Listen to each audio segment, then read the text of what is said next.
2025 ഏപ്രിലിൽ ആരംഭിച്ച് 2026 മാർച്ച് 31 അവസാനിക്കുന്ന ഒരു സാമ്പത്തിക വർഷം ചെറുപുഴ ഗ്രാമപഞ്ചായത്ത് പ്രതീക്ഷിക്കുന്ന വരവുകളും ചെലവുകളും സൂക്ഷ്മതയോടെയും യാഥാർത്ഥ്യബോധത്തോടെയും കണക്കാക്കി തയ്യാറാക്കിയ 2025-26 വർഷത്തെ ബജറ്റ് നിങ്ങളുടെ മുൻപിൽ അവതരിപ്പിക്കുന്നു. ഗ്രാമപഞ്ചായത്ത് ഭരണസമിതി പ്രദേശത്തെ ജനങ്ങളുടെ ജീവിത നിലവാരം ഉയർത്തുക എന്ന ലക്ഷ്യം മുൻനിർത്തി കണ്ടെത്താൻ കഴിയുന്ന പരമാവധി വിഭവങ്ങൾ കണ്ടെത്തുന്നതിനും ആ വിഭവങ്ങളെ പഞ്ചായത്തിന്റെ സമഗ്ര വികസനത്തിന് ഉതകുന്ന വിധത്തിൽ വിന്യസിക്കുന്നതിനും ബജറ്റിൽ ശ്രദ്ധിച്ചിട്ടുണ്ട്.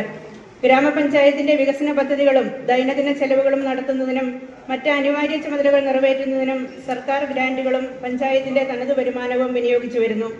ഗ്രാന്റുകളിൽ പ്രധാനപ്പെട്ടവ സംസ്ഥാന സർക്കാർ ബജറ്റിലൂടെ പ്രഖ്യാപിക്കുന്ന വികസന ഫണ്ട് ജനറൽ, പട്ടികജാതി വികസന ഫണ്ട്, പട്ടികവർഗ വികസന ഫണ്ട്, ധനകാര്യ commission grant, road maintenance grant, non road maintenance grant, general purpose grant എന്നിവയാണ്. കൂടാതെ ഡിപ്പാർട്ട്മെന്റ് ഫണ്ടുകളും കേന്ദ്ര സർക്കാർ ഗ്രാന്റുകളായ മഹാത്മാഗാന്ധി ദേശീയ ഗ്രാമീണ തൊഴിലുറപ്പ് പദ്ധതി, അങ്കണവാടി പോഷകാഹാരം എന്നിവയും ലഭ്യമാകുന്നു. പഞ്ചായത്തിന്റെ തനത് വരുമാനത്തിന്റെ സിംഹഭാഗവും ലഭ്യമാകുന്നത് കെട്ടിട നികുതി, തൊഴിൽ നികുതി, ലൈസൻസ് ഫീസ് എന്നിവയിലൂടെയാണ്. സിവിൽ രജിസ്ട്രേഷൻ ഫീസ്, കെട്ടിട നിർമ്മാണ അനുമതി, ലേല വരവ്, കെട്ടിട വാടക എന്നിവയും പ്രധാന തനത് വരുമാന സ്രോതസ്സുകളാണ്. കേന്ദ്ര സംസ്ഥാന സർക്കാരുകളും ഡിപ്പാർട്ട്മെന്റും പഞ്ചായത്തിന് അനുവദിക്കുന്ന ഫണ്ടുകൾ യഥായോഗ്യം വിനിയോഗിച്ച് വികസന പ്രവർത്തനങ്ങൾക്ക് ആക്കം കൂട്ടാൻ ഗ്രാമപഞ്ചായത്ത് ബദ്ധശ്രദ്ധമാണ്. പ്പെടാതെ തനത് വരുമാനം വർദ്ധിപ്പിക്കുക എന്ന ഉദ്ദേശത്തോടെ വികസന പദ്ധതികളുടെ ഗുണഭോക്താക്കളിൽ നിന്ന് ഗുണഭോക്തൃ വിഹിതം ഈടാക്കി വരുന്നു. തനത് വരുമാനത്തിന് മുതൽക്കൂട്ടാകുന്ന മുഴുവൻ നികുതികളും ഫീസുകളും അർഹരായവരുടെ മേൽ ചുമത്തപ്പെടുന്നുവെന്നും ചുമത്തപ്പെട്ടവ മുഴുവൻ പിരിച്ചെടുക്കുന്നുവെന്നും ഉറപ്പുവരുത്തുന്നു. ഗ്രാമപഞ്ചായത്ത് സവിശേഷ ശ്രദ്ധ കൊടുക്കുന്ന സാധാരണക്കാരായ ജനങ്ങൾക്ക് സുരക്ഷിത ഭവനം ഒരുക്കുന്നതിനുള്ള ലൈഫ് ഭവന പദ്ധതിക്ക് ഈ ബജറ്റിൽ 5 കോടി രൂപ നീക്കിവച്ചിട്ടുണ്ട്. ഭവന പുനരുദ്ധാരണ പദ്ധതിക്കായി 1 കോടി രൂപയും നീക്കിവച്ചിരിക്കുന്നു. ബഹുമാനപ്പെട്ട സംസ്ഥാന സർക്കാരിന്റെ ഹരിത കേരള മിഷൻ പ്രവർത്തനങ്ങളോട് സഹകരിച്ചുകൊണ്ട് ശുചിത്വ മാലിന്യ സംസ്കരണ പ്രവർത്തനങ്ങൾക്കായി 45 ലക്ഷം രൂപയും നീക്കിവച്ചിട്ടുണ്ട്.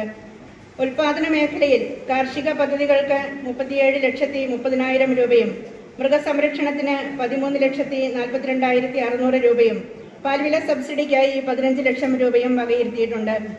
ആരോഗ്യ മേഖലയിൽ കഠിനമായ രോഗങ്ങളാൽ ബുദ്ധിമുട്ടുന്ന സ്ഥിരമായി മരുന്നാവശ്യം വരുന്ന രോഗികൾക്ക് മരുന്ന് വാങ്ങുന്നതിനായി 5 ലക്ഷം രൂപ നീക്കിവച്ചിരിക്കുന്നു. അലോപ്പതി, ആയുർവേദ, ഹോമിയോ ആശുപത്രികളിലേക്ക് മരുന്ന് വാങ്ങുന്നതിനായി 41 ലക്ഷം രൂപ നീക്കിവച്ചിട്ടുണ്ട്. സേവന മേഖലയിൽ വയോജനക്ഷേമത്തിന് 14,95,600 രൂപയും, വനിതാ വികസനം, ശിശുക്ഷേമം പദ്ധതികൾക്കായി 30 ലക്ഷം രൂപയും നീക്കിവച്ചിട്ടുണ്ട്.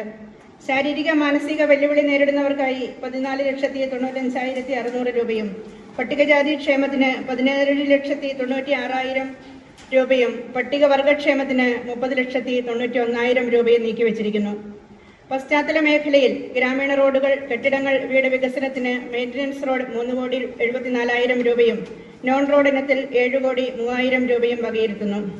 ഗ്രാമീണ വികസനത്തിനുള്ള പ്രത്യേക പരിപാടികളിൽ ജൈവ വൈവിധ്യ പരിപാലനം, മണ്ണ് ജലസംരക്ഷണ പ്രവർത്തനങ്ങൾ, ദരിദ്ര കുടുംബങ്ങൾക്ക് അടിസ്ഥാന സൗകര്യമൊരുക്കൽ, ശുചിത്വ സംവിധാനങ്ങളായ സോക്ക് പിറ്റ്, കമ്പോസ്റ്റ് പിറ്റ് തുടങ്ങിയവയുടെ നിർമ്മാണം, മൃഗസംരക്ഷണത്തിനാവശ്യമായ കൂട് നിർമ്മാണം, പുൽകൃഷി വ്യാപനം, തരിശുഭൂമി കൃഷിയോഗ്യമാക്കൽ, പശ്ചാത്തല മേഖലയിലെ റോഡ്, ഓട, കലുങ്കുകൾ മുതലായ പ്രവർത്തനങ്ങൾ ഏറ്റെടുത്ത് നടത്തുന്നതിനും വിവിധ സംയോജിത പദ്ധതികൾ ഏകോപിപ്പിക്കുന്നതിനുമായി മഹാത്മാഗാന്ധി ദേശീയ ഗ്രാമീണ തൊഴിലുറപ്പ് പദ്ധതിയിൽ 15 കോടി രൂപ വകയിരുത്തുന്നു.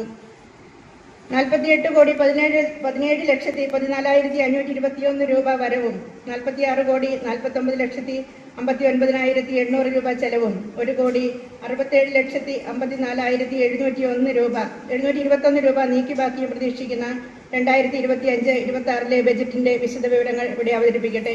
26 വരവുകൾ: കെട്ടിട നികുതി 1,20,00,000 രൂപ, തൊഴിൽ നികുതി 41 ലക്ഷം, ആകെ നികുതി വരവുകൾ 1,61 ലക്ഷം, നികുതിയേതര വരവുകൾ: വാടക 23 lakh, registration fees paramedical hospital 2,000, licence fees 6 lakh, KPBR permit fees 40 lakh, penalty fine 4 lakh, മറ്റ് ഫീസുകൾ ആപ്ലിക്കേഷൻ ഫീ ജമ മാറ്റൽ 35,000, സർവീസ് അഡ്മിനിസ്ട്രേറ്റീവ് ചാർജ് 50,000, ഉൽപ്പന്നങ്ങളുടെ വിൽപ്പന 80,000, ഫോറം വിൽപ്പന 5 ലക്ഷം, ഉപയോഗശൂന്യമായ വസ്തുക്കളുടെ വിൽപ്പന 54,000, ജനറൽ പർപ്പസ് ഫണ്ട് 2,14,70,000, ബാങ്ക് നിക്ഷേപങ്ങളുടെ പലിശ 6 ലക്ഷം.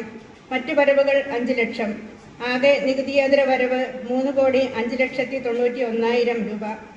Non plan grant. മഹാത്മാഗാന്ധി ദേശീയ ഗ്രാമീണ തൊഴിലുറപ്പ് പദ്ധതി 15 കോടി. മലയോരത്തിന്റെ മടിത്തട്ടിൽ കനകകാന്തിയുടെ സുവർണമുദ്ര. അപ്സര ജ്വല്ലറി, മേലെ ബസാർ, ചെറുപുഴ. പാരമ്പര്യത്തിലും പണിത്തരത്തിലും പത്തരമാറ്റിന്റെ തിളക്കം. ഏറ്റവും പുതിയ ഡിസൈനുകളിൽ ഏറ്റവും ആകർഷകമായ സ്വർണ്ണാഭരണം. കുറഞ്ഞ തൂക്കത്തിൽ കൂടുതൽ പൊലിമയുള്ള സ്വർണം, വെള്ളി ആഭരണങ്ങൾ. ഏറ്റവും കുറഞ്ഞ പണിക്കൂലി. വിശ്വസ്തമായ സ്ഥാപനം. വിവാഹ പർച്ചേസുകൾക്ക് പ്രത്യേക ഇളവുകൾ. സ്വർണ്ണാഭരണങ്ങൾക്കായി കാലം കാത്തുവച്ച കമനീയമായ കലവറ. അപ്സര ജ്വല്ലറി, മേലെ ബസാർ, ചെറുപുഴ.